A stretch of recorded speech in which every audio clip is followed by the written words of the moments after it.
நாம் தமிழர் கட்சி தேர்தல் காலத்துல எள்ளி நகையாடுனாங்க. 2016 காலத்துல இருந்து இந்த திராவிட திருமாவளர்கள் நாங்கள் சொல்கின்றோம், நாங்கள் கடைசி தேர்தலில் வாங்கிய வாக்கினுடைய எண்ணிக்கை 36,50,000.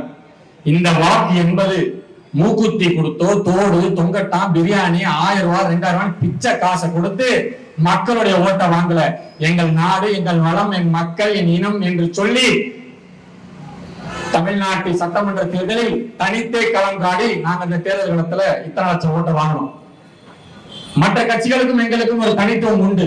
காரணம், நாங்கள் தூக்கி சுமந்திருக்க கொடி புலிக்கொடி. புலிக்கு குணம் ஒன்றுதான், தனித்து களம் காணக்கூடியது. நாங்கள் இந்த புலிக்கொடியை தூக்கவில்லை.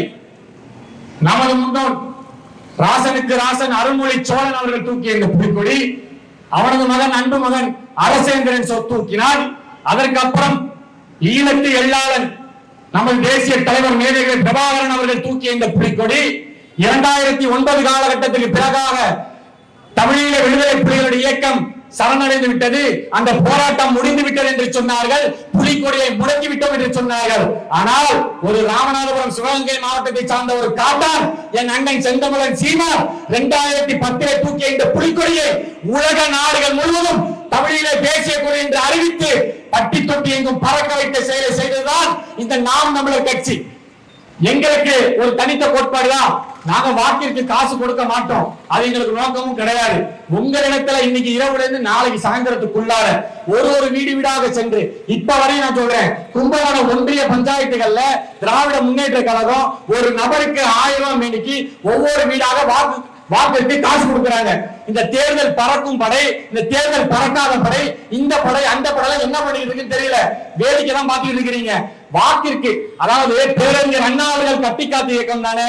உண்மையிலேயே நீங்க திராவிட முன்னேற்ற கழகம் பேராசிரியர் பெருந்தகை அண்ணாதுரையை நீங்க முன்னேற்ற வச்சிருந்தீங்கன்னா அவர் சொல்றாங்க, தங்கத்தை எவனாவது தவிட்டுக்கு நிற்பானா அப்படின்னு கேட்கிறாரு.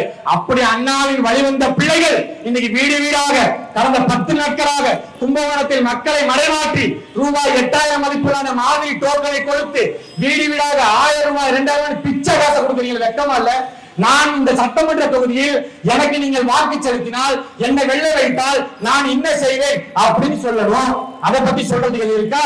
காரணம், 15 ஆண்டு காலம் இந்த சட்டமன்ற தொகுதியை திராவிட முன்னேற்ற கழகம் ஆரம்பிச்சு என்ன செஞ்சிட்டீங்க?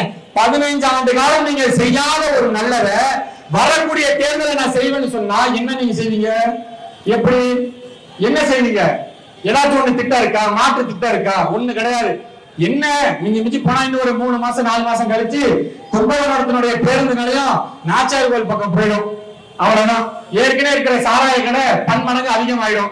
பெண்களுடைய தாலிகள் அறுக்கப்படும். பொம்பளை பிள்ளைங்களுக்கு பாதுகாப்பு இருக்காது. 2 வயசு பிள்ளையில இருந்து 60 வயசு கிழவியும் சாராயத்தை குடிச்சு கொண்டுகிட்டு இருக்காங்க, கொலை பண்றாங்க.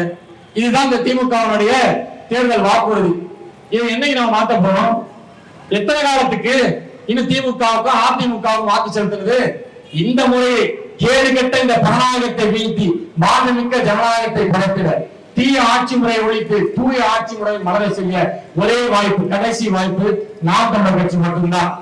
உங்களுக்கு உண்மையிலேயே சொல்றேன், நாம் தமிழர் கட்சியினுடைய வேட்பாளர் இந்த தேர்தலில் போட்டிடுறாங்க. கிட்டத்தட்ட 14 வேட்பாளர்கள் கும்பகோணம் சட்டமன்ற தொகுதியில போட்டிடுறாங்க.